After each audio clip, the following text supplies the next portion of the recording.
Good evening, everybody. We are in the clear car. This is Parsha Shemot, Exodus, the second chapter. I'll read in English and then follow through in Hebrew.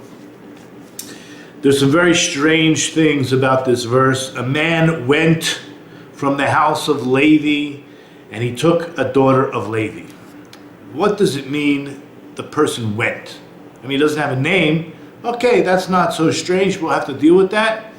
But that he went, what does it mean from the house of Levi? I mean, he himself is from the house of Levi. It's not that he went from the house. So we'll have to see what that means. And he took a daughter of Levi. So why is she called a daughter of Levi? And what does it mean that he took her? The Yelech, so that means, and he went. So we'll have to understand what that word means.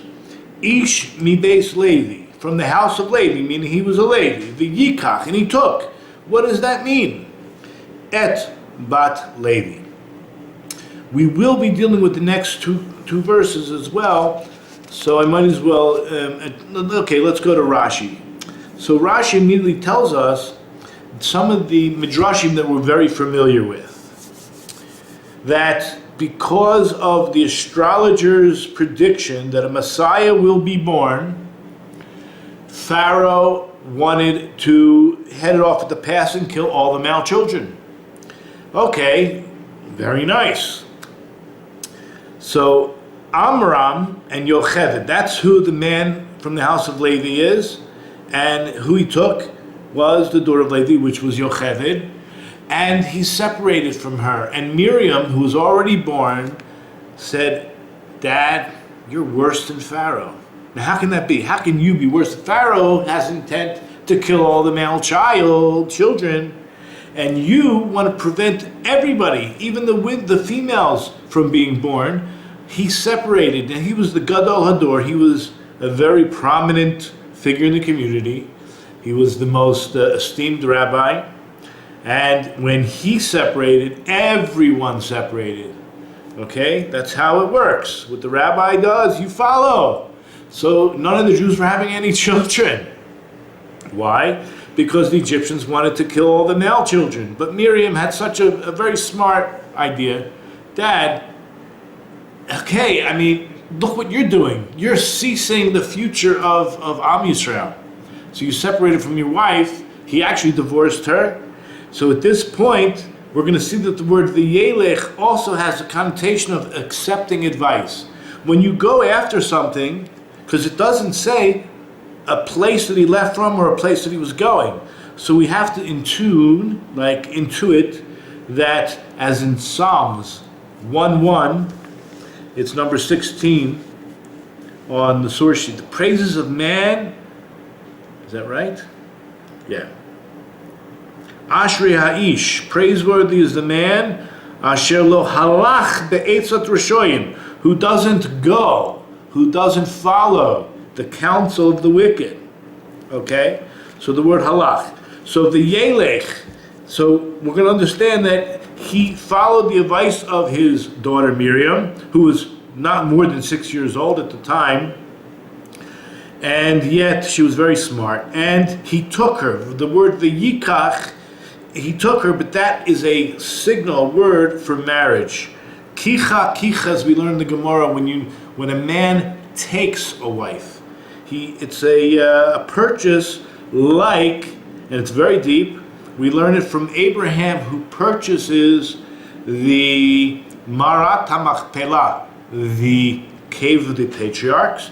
He purchased it with money. It was a real kinyan. And so too, when a man marries a wife, I know it sounds very strange as an acquisition, but we'll deal with that another time. That is the term that is used when a man marries a wife, as he took. Okay, so let's see what Rashi has to say. He had been separated from her because of the decree of Pharaoh. Parush haya mimena. He had been separated. Mibnei gezeret Paro, because Paro had made the decree that what? That all the boys were going to be taken. Zeu the Yelech So this implication seems not necessary, because it says a man went, meaning, as I said, he followed the advice of his daughter. She'amrulo, she said to him, Gezartcha kashem mishal Paro. What you decreed is even worse than what Paro decreed. In Paro gazar al charim, if Paro decreed only against the males, the atagamkein al hanekevos. But you, Abba, you decreed against the females as well, because you separated from your wife. Nobody was going to be born.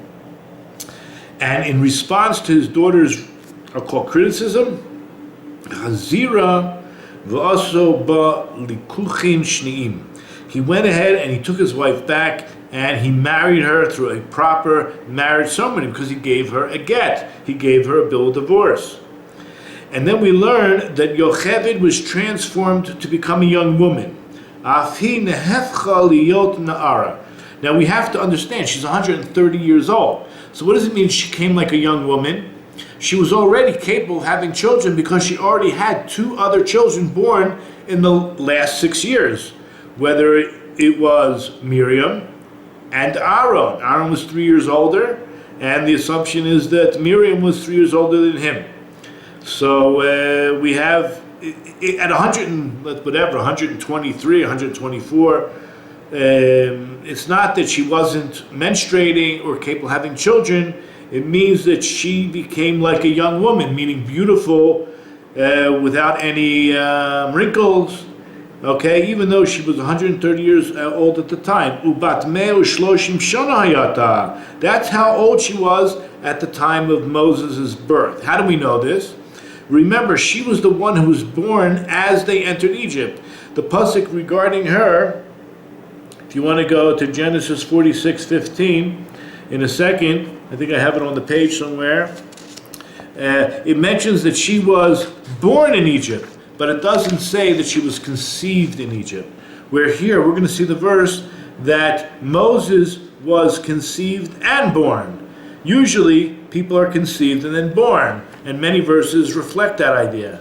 But when it came to Yocheved, it only says she was born in Egypt, which means she was conceived before. So she was born as they entered, and if you want to figure out, she was 130 years old, as the verse will tell us.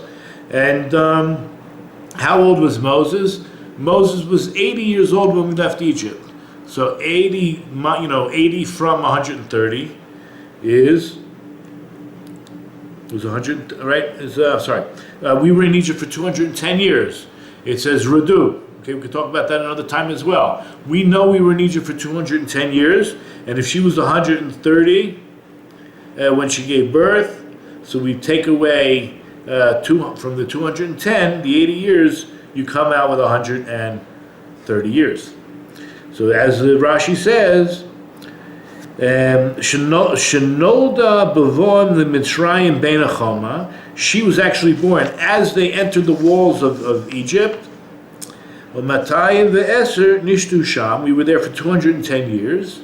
Kishiyotza haya Moshe ben shmonim shana. We know. How do we know Moses was 80 years old when we left Egypt? Because he died at 120. And how long we were in the desert? 40 years. So take the 120 minus 40, you get 80. Okay. If that's the case, Kishenit Bora Mimenu, when she conceived Moses, Hayasabas Meo Shloshim, she was 130 years old, and yet the Torah still calls her Bat Levi. How do you call a 130-year-old woman a daughter of Levi? It must be that she became young, because that's what we do call young people, daughters. Okay. So now let's go and see the Kliyakar for now. This is, again, it's chapter 2 in Shemot, in Exodus. It's the first verse. The Kliyakar says, V'yelech ish mi beis Levi, v'yichach et bat Levi. A man went from the house of Levi, and he took a daughter of Levi. Peresh Rashi. Rashi explained, Parush haya mimena. Right? We know that Amram had separated from Yocheved. How do we know this? Because the actual verse says, the Yelechish, the man went. So what does it mean that he went? So it doesn't explain from where he came from to go, or where he went to. Lo porash me'ayin halach ulehechen halach. Right? It's blank. Some reason when you say somebody went, at least tell me from where he came from or where he's going. But it just says he went. So that's one indication. The other one was that I mentioned already. The word v'yelech in Psalms chapter 1 verse 1 refers to the word halach as going after advice. And the other thing the Kliya Kar is bothered by, it says Gam mi beis Levi. Why does it say from the house of Levi? It would have been well enough said Havi leila meimar. All the Torah had to say was the Yelech ish Levi, the man who's a Levi went. What does it help to tell me mi beis Levi? You know why? We also find the language of halicha, going, when in regards to divorce. And where do we see that? In Deuteronomy 24 verse 2. You can read the whole verse, but I only have part of it here. She leaves his house and goes and marries another man. The yotze mi beito, she leaves from his house. The halcha, and she goes. The hayetalish acher, and she becomes attached to someone else. She marries someone, another man. Okay. But not only that, we've discussed the idea, what is a house anyway? That is the Talmudic term, that is the Jewish term for a wife. A wife is called a house. Yes, she runs the house, she's the Iker Habayit, okay, she's the Keret Habayit, she's the main part of the house, and the rabbis would call their wives, I have to check with the house before they accept an invitation or do anything without the wife's permission. I have to check with the house. And the word Levi, we want to know what a word means, we go to where it's been used before. Now Leah named the third child that she had Levi. Okay, Levi actually means a language of chibur ish leisha. It actually means the connection, a very strong attachment between a man and his wife. Where do we see that? Look in Genesis 29 verse 34. When Leah named her child, her third child, she conceived again and bore a son. V'tar od v'teled ben, and she gave birth to a son, v'tomar. And what did she say? Ata hapam yilaveh ishi elai.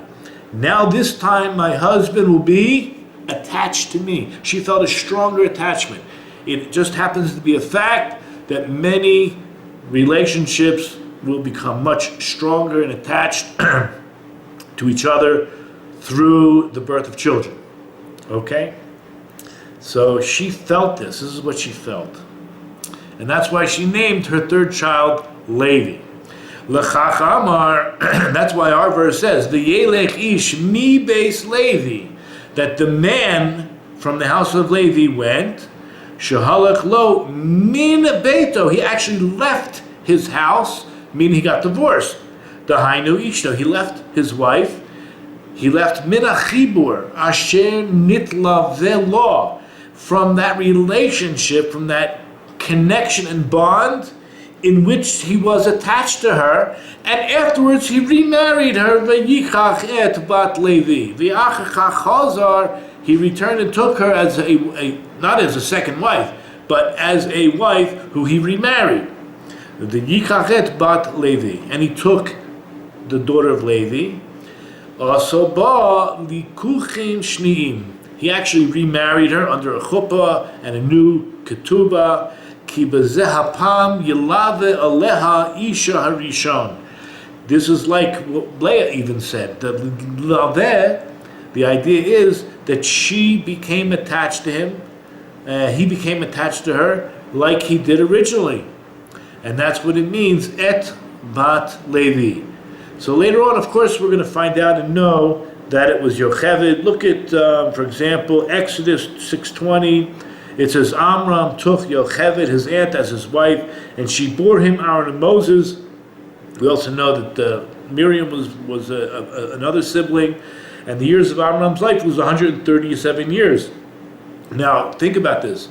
we're not talking about it was a first marriage, because Aaron and Miriam came from Amram and Yocheved.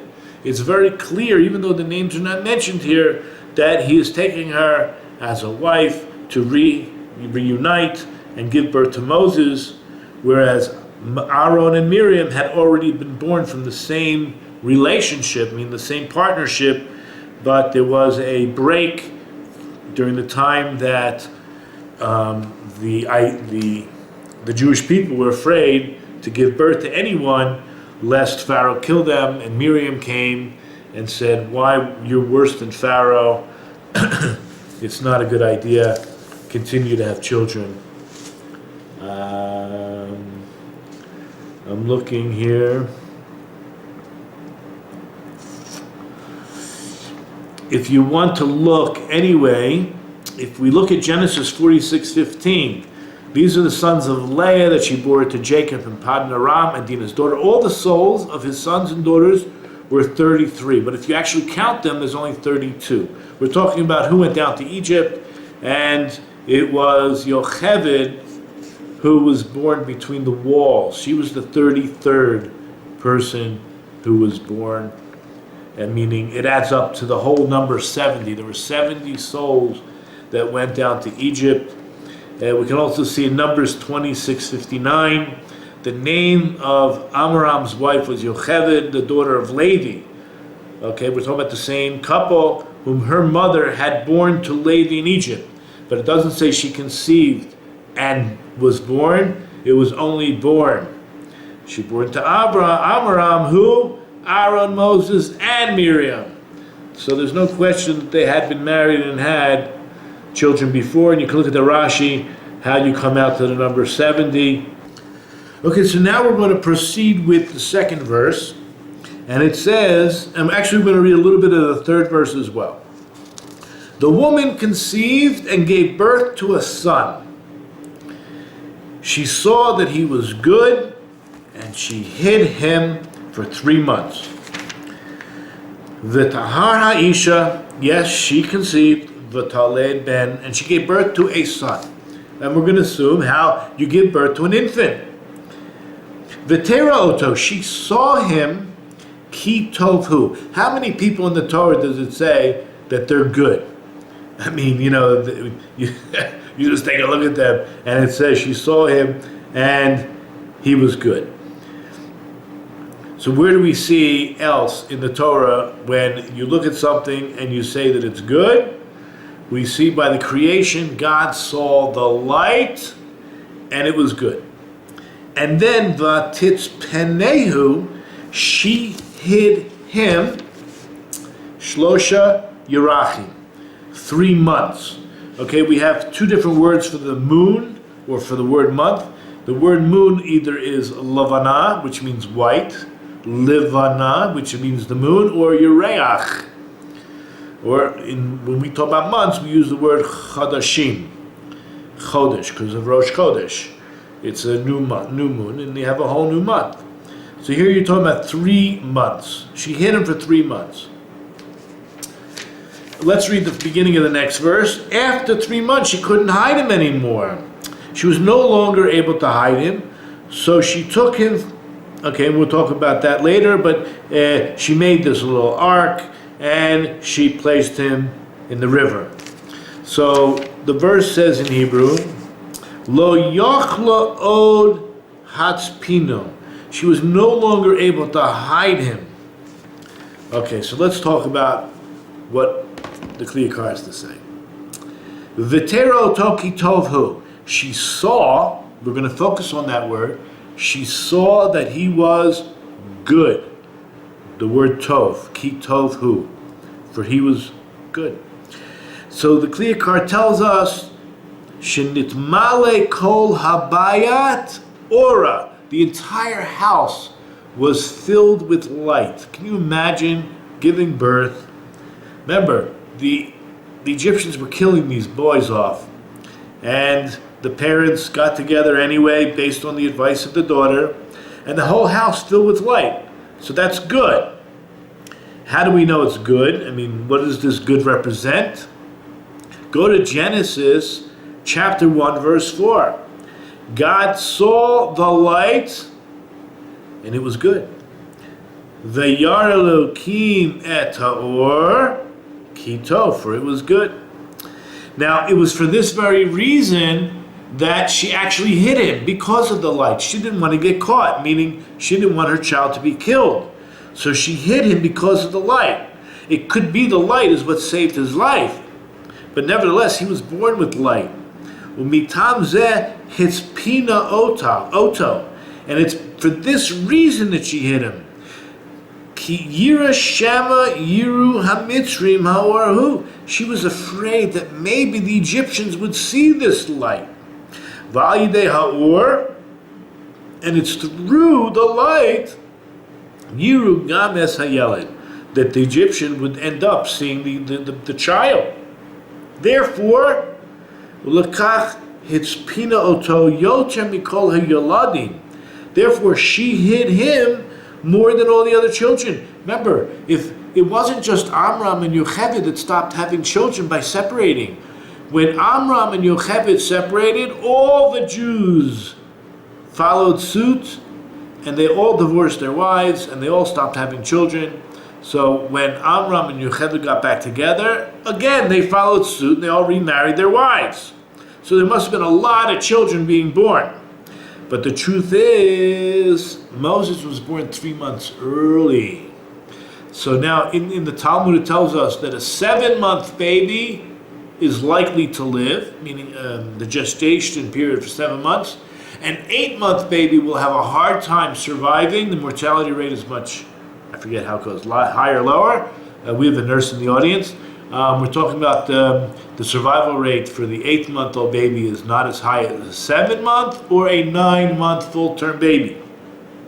So if he was 6 months, we mean 6 months in 1 day. 6 months in 1 day is a 7-month term baby. Okay, so it says that she hid him more. She had more reason to hide him than anybody else had any reason to hide their children. There was a light emanating. And not only that, v'od shema yargishu b'yitaron ha'or, perhaps they, the Egyptians, would know through the special perception of the light. In other words, it was a perceived light. They would feel that he was the Goel. They would perceive he was the Redeemer of and Motzi'am me'afela lo'ura meshibud le'geula, that he would be the one to remove them from the darkness to the light and from the slavery towards the redemption. Ulai chashva, perhaps this is what she was thinking. Shulachak nivra haor imo, because this light was created with the child was born and this light was emanating. So you're talking about a creation of light that came out with him, was created with him. Kedei shetilmad mimenu. You know why? There was a lesson to be learned. The lesson is that she should hide him. Lahatz pino. Now, this is not that far from Hanukkah. We spoke on Hanukkah about the hidden light, the Ur HaKanuz, the light that Hashem hid away for the future for the tzaddikim, and he hid it in the Torah. And when even the word dioraita in Aramaic, which means light, that's what the Torah is. And even the word Torah, even though we can translate it as instructions, its root is still light, Torah. Okay, so basically the Torah is the light of our lives. It will give us the direction we need to in the path of life. It will guide us like a flashlight, like a lighthouse, like a bright light that will guide us on through the trials and tribulations of life. Kamo ha'or rishon, he says, in order to learn from it, to actually hide it, just like the original light, that first light that God created, that he saw that was good, and he himself decided, Shenignaz l'tzadikin la'asilavo. He hid it for the righteous in the world to come. So they should benefit from it and not the Rishoyim. Just mention again, we're talking about the 36 hours. We light 36 candles on Hanukkah. Adam Harishon was the first man or couple were created halfway through Friday. When does Friday begin? At sunset Thursday night. So 12 hours later, it's sunrise. So you're talking about 12 hours of Friday plus 24 hours of Shabbat. 24 and 12 is 36. And then the light was extinguished.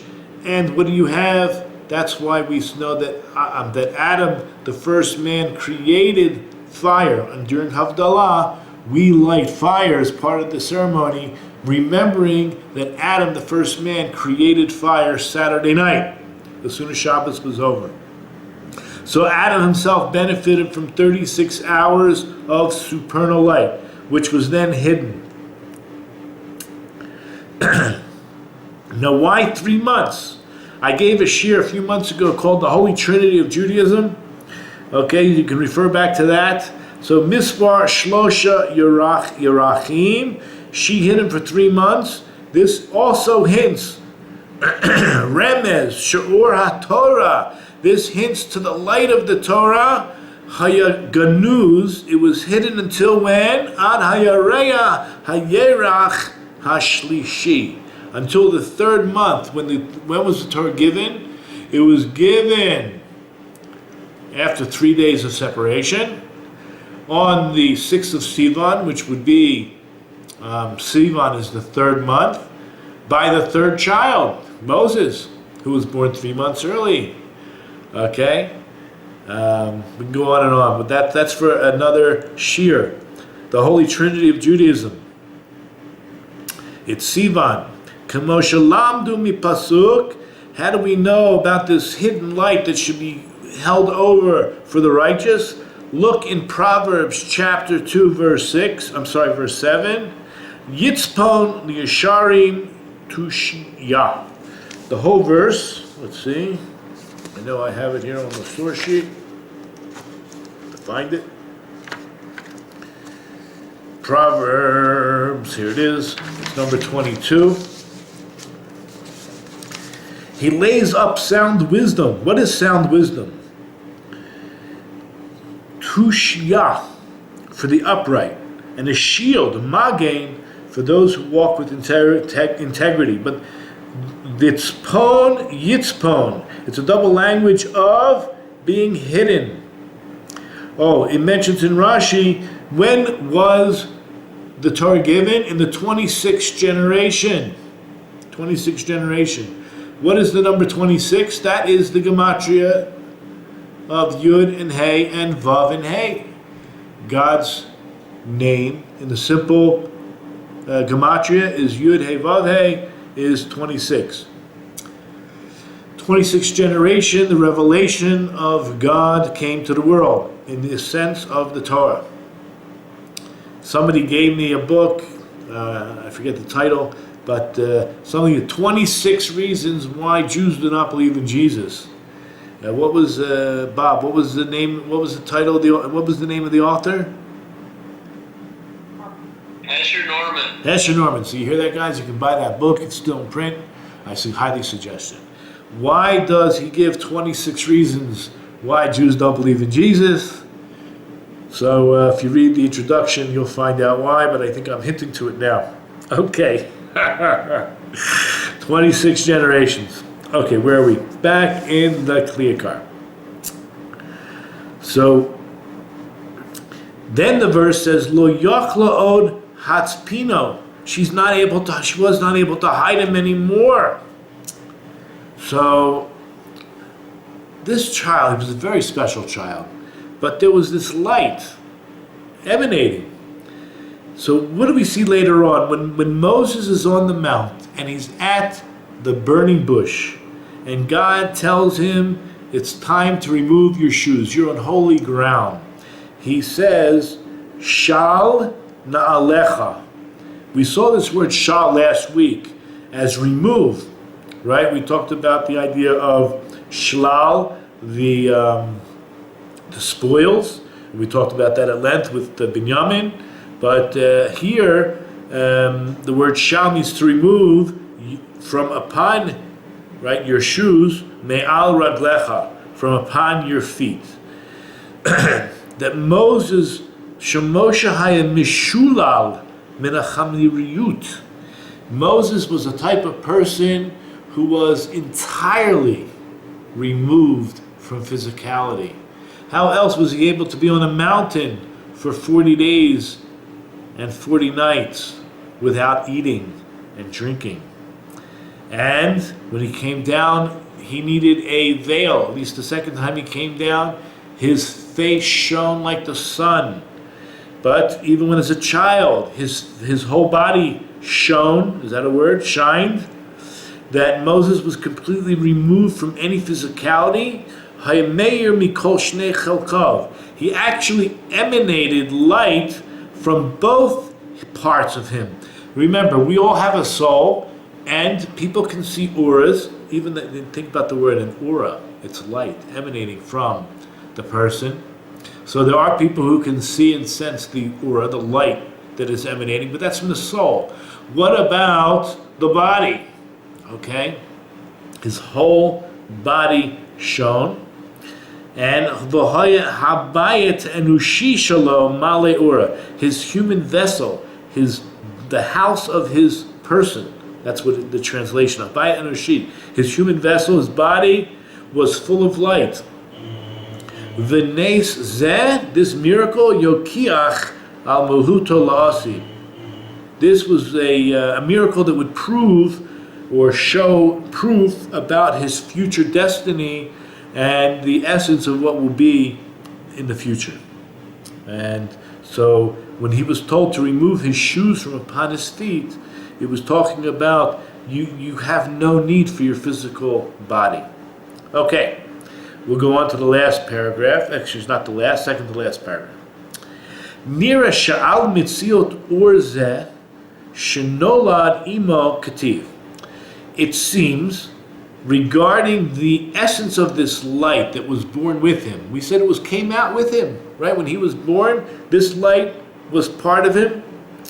And when Batya, you know who Batya is? Batya is the daughter of Pharaoh. Her name is Bat Yah, okay? She's the daughter of God. She's a righteous convert. But it was a process, like all converts. So even when she saw him, I mean, obviously she was very high level soul. Anyway, it says the tiftach v'tirehu et hayeled. This is in chapter 2, verse 6. She opened it and saw him, the boy. Now, what's the problem with that? Like, it doesn't really make sense. She opened it, fine, because he was wrapped in a blanket inside of this box. She saw it, or him, because it doesn't matter, it could be she saw it.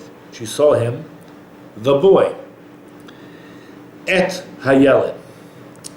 So the question that Kliyakar asks is, what does it mean, the tirehu? She saw him, or it.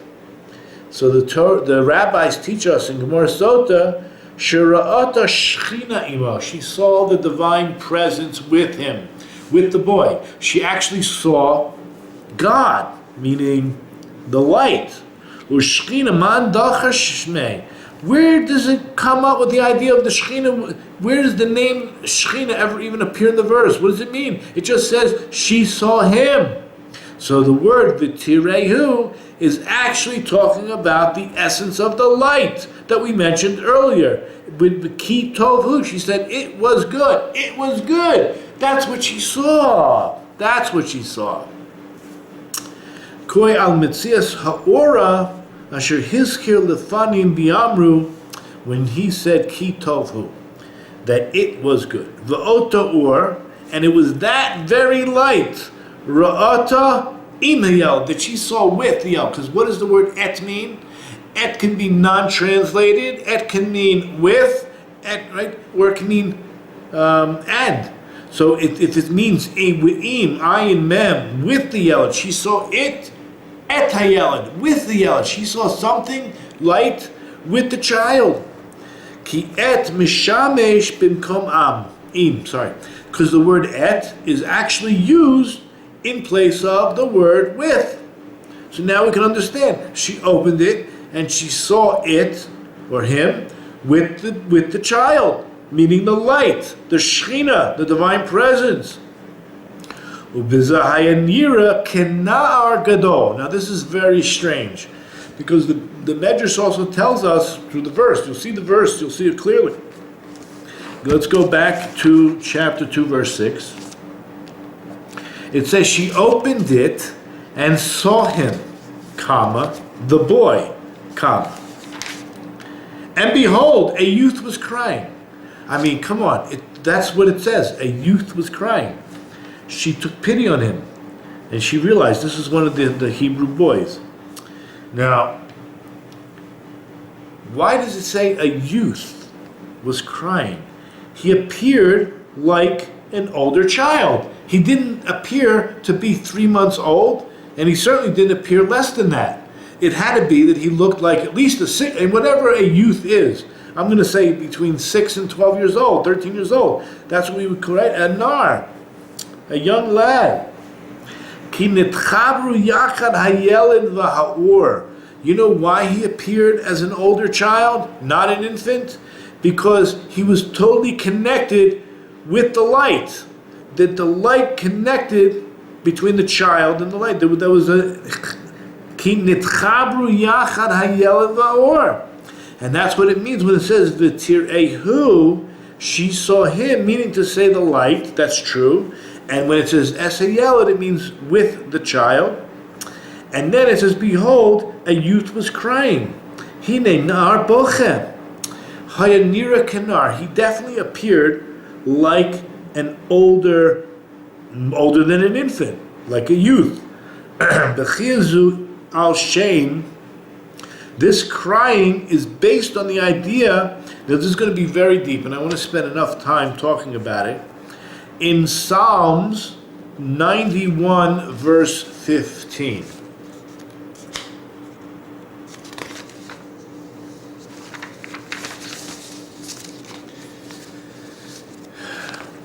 He will call me and I shall answer him. But that's not what I wanted to show you. I am with him in distress. So of course, when we call out to Hashem, God will answer us. I am with him in distress. Who's him? I shall rescue him and I shall honor him. Imo anochi betzara. I am with him in his pain. I am with him in his distress. This is talking about the Jewish people. God will descend. We spoke about this last week as well, that God went down with his Beis Din to judge the people who oppressed us. God goes down and he's with us. He feels our kaviyachol, if you could say he feels. He is with us in our distress. We're going to go to the next verse too while we're at it. In Exodus 3 verse 7. This is 26 on the short sheet, but you can also see it in our... No. And the Lord said, I have surely seen. Fine. He could see it. The affliction of my people in Egypt. I heard their cry, so he sees, he hears. But it says, I know their pains. What is the word knowing? Ki yadati et michoav. Michoavov. You know what? The word yada, dat, it's a intimate knowledge that's used between male and female, husband and wife. It's, biblically knowing your partner. It means an intimate knowledge of their pain. Okay? So, back to the Kliyat Kar, where he uses this idea, both verses actually, meaning he's going to be with him in his distress, and that he actually knows the pains and the sufferings of the Jewish people, meaning ani margish michoavav. I actually experience their pains. And now we understand there's going to be like a trip, man, like a big trip. What does God say in chapter 3, verse 14? Moses says, okay, it's very nice. You're going to take the Jewish people out of Egypt. Who am I supposed to tell them sent me? Right? And after God tells them, Ehyeh Asher Ehyeh is my name, I will be that which I will be. And then God continues to say, only tell them, I will be. I shall be. He doesn't use the double language. Let's see the verse. It's 3 verse 14. So let's go just back to 13. Moses says to God, behold, when I come to the children of Israel and say to them, the God of your forefathers has sent me to you. And they're going to say to me, what's his name? What shall I say to them? Listen to this. God answers, meaning God says, V'yomer Elohim. God says, El Moshe, to Moses, Ehyeh Asher Ehyeh. And then it says V'yomer again. I will be that which I will be. Comma, period, whatever you want. Full stop. V'yomer, and God says, Kol Tomar, this is what you should say to the Bnei Israel, Ehyeh Shalachani Aleihem. He first tells him his name is a double Ehyeh. Ehyeh Asher Ehyeh. I shall be that which I shall be. But when you come to tell them my name, just say Ehyeh. Hello, something's missing. What's missing here? Wait till you hear this. We just spoke about God coming down, so to speak, and feeling the pain, being with us in our misery and distress. But if you have a double language, it means I am now with you, and I will always be with you in the future when you have pains and distress. But Moses says to God, I think that's a little bit too much, because we're in a lot of pain right now. And if you tell us there's going to be more pain in the future, I think it's best, let's just tell them Ehyeh sent me. If I tell them Ehyeh Asher Ehyeh, that's a little bit too much. Now look at that Rashi. I believe I have it here. Yeah, it's on page 9. I will be with them in this predicament. What I will be with them in their subjugation by other kingdoms. In other words, that's the double language. I am with them now, right now, and I will always be with them in the future pains of exiles of at least we know the 4 major kingdoms, but all the other problems they will experience in the future. Moses says to him, oh, my Lord of the universe, why should I mention to them other troubles? They have enough problems with this one. God says back to Moses, you know what? I like your advice. You spoke well. Just tell them, just Ehyeh. Okay? Let's just see. Not that Moses, God forbid, outsmarted God, but he did not understand what God meant. Because originally when God said, I will be what I will be, he told this to Moses alone. And he didn't mean that he should actually tell it to Israel. This is the meaning of, you've spoken well, in the Medrash. And for that was my original intention, that you should not tell such things to the children of Israel. So only say to the children of Israel, Ehyeh sent me. Okay? All right.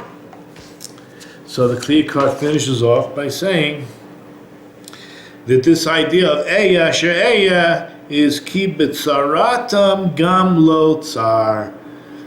That when you experience your pain, also me, God, will experience pain.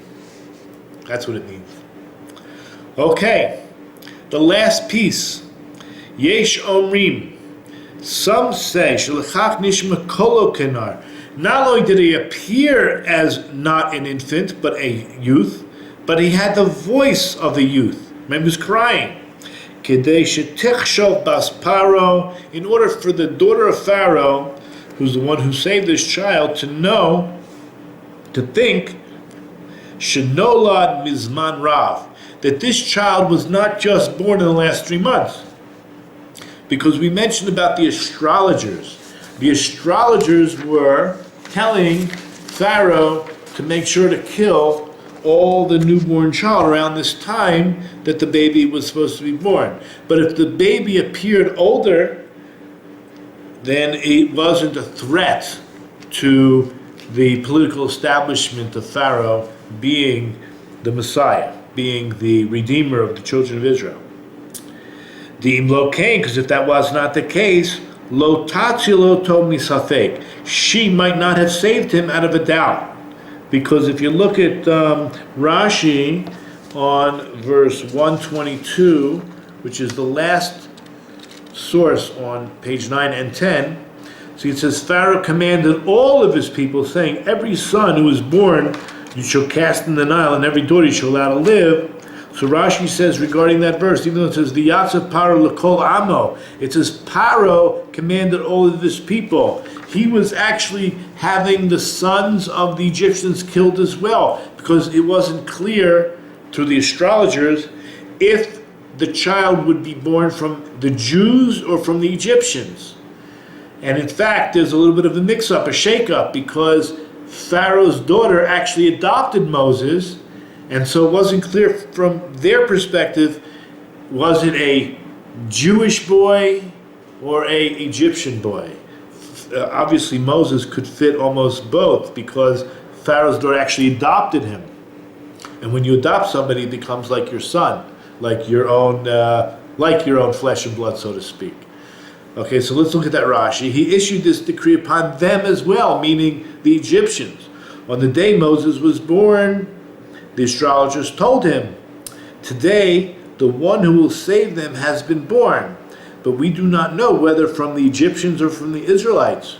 But we see that he will ultimately be smitten through water, which, believe it or not, this is what they perceived, and we do attribute Moses' let's just say, not failure, okay, let's use that word. The failure to be able to enter the land was because he smote the rock instead of talking to the rock where water was supposed to come out of. So somehow they had a premonition that he was going to be smitten through water. That's, of course, why they decided to throw all the male children into the Nile. Therefore, on the day that he issued the decree, also upon the Egyptians, as it is said, every son who is born, it doesn't say just the Hebrews, they did not know, meaning the astrologers. However, that he, Moses, would ultimately suffer because of the words of the Meribah, which we already talked about, Numbers 7, chapter 20, verse 7 through 13, that he would not be permitted to enter the Holy Land. Fine. So that's how the Kliyakar ends off here. Ki Shemahu Hagoel, she was in doubt, perhaps maybe if he was a child, like an infant, 3 months or younger, it could be that he was the Goel, the Redeemer of the Nolad Ba'oto Yom, and that perhaps he was even born that day, because, of course, a child who's a preemie, born 3 months earlier, I imagine, they're eating differently than a fetus would eat. But nevertheless, someone who's born 3 months earlier, 3 months later, still might look like a very newborn child. So Hashem created a miracle to make him look older and sound older through his crying. As we saw the verse, it was very odd that when she opened up the package, she saw a lad, a youth. Okay, I just want to wish everyone a Shabbat Shalom, and we're going to continue to learn together, Bezrat Hashem, and go deeper and deeper into the text, and you should all be blessed.